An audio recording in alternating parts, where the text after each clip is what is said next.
Many of us in our 20s, we are feeling lost of the decision that we must make today for our future selves. Other people are saying, chase that corporate life, go be a stay-home mom, that engineering degree, go after it. Absolutely create that life for yourself.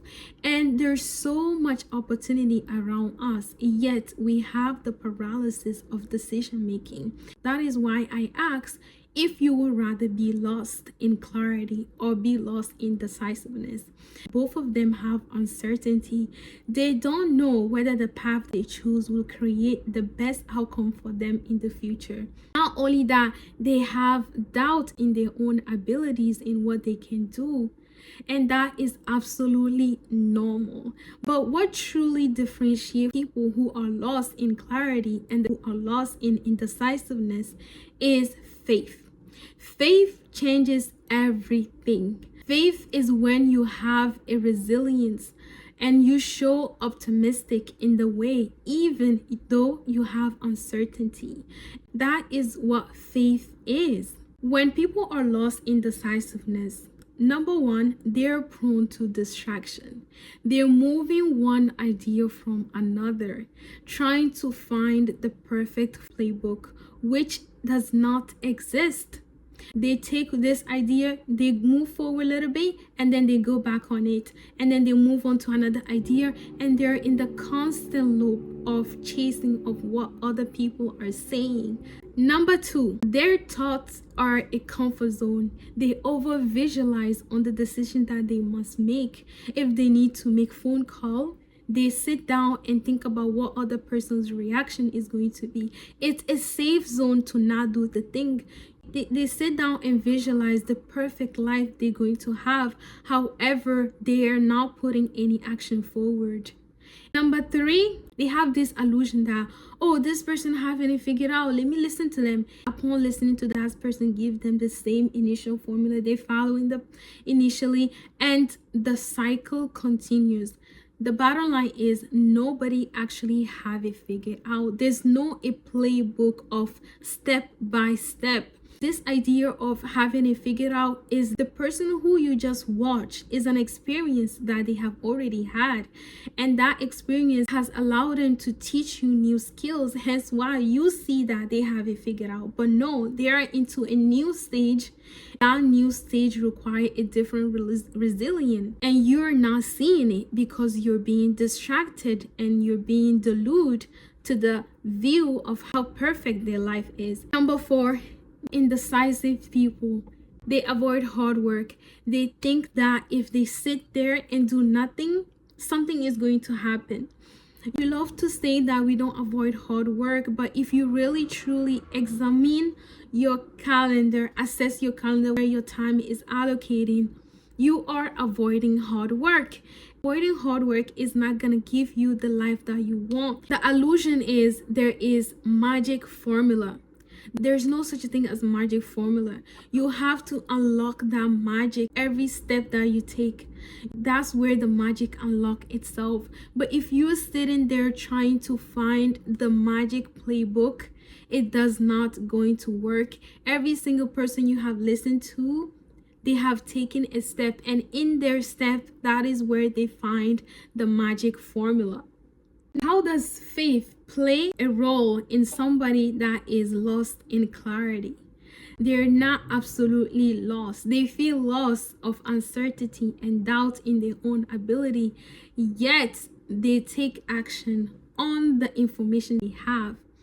Have you ever heard that it only takes 51% of information you need? Most of us right now, we're sitting with 80% of information because of the internet, yet we are not taking action. If you don't need 100% of information to move the needle, you only need that 51%, that 41%, and your action will help you to discover which steps are in favor of the pursuit that you're taking. It's a learning journey for these people, and they embrace it. Number two is that they envision the light at the end of the tunnel. They have the optimistic view of the future, and they don't sway themselves into the thinking of helplessness, despair, and self-deprecation, they can see the light at the end of the tunnel.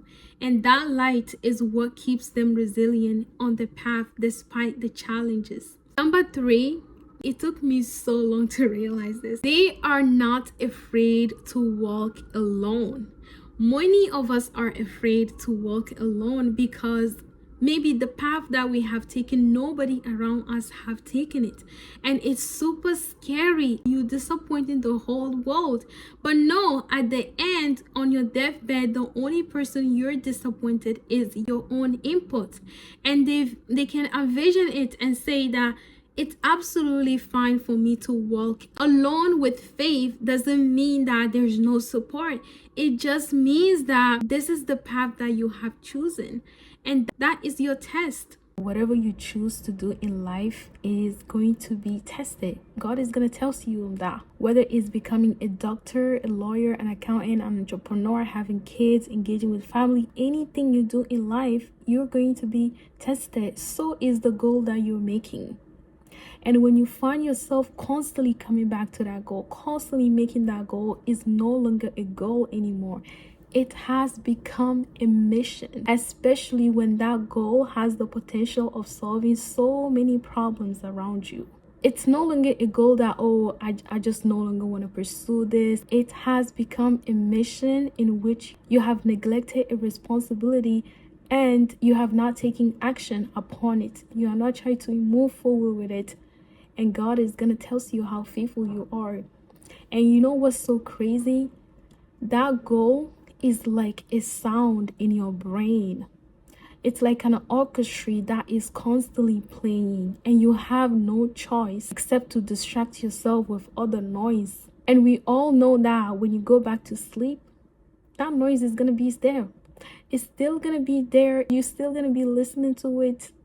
And at that point, you have two options.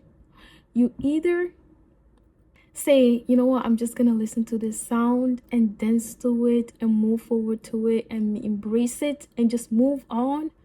Or I'm not going to listen to it. And you know what that lead you? Get more creative in distracting yourself, finding new ways and technique to distract yourself from that sound. That's only going to increase your anxiety. The end of it is that so sad. You're the one that is gonna go around and say that, it was God's plan and so on. But no, God has given you tremendous opportunity, tremendous provision to take action, but you choose to not do so. So you have no business in claiming that it's God's plan.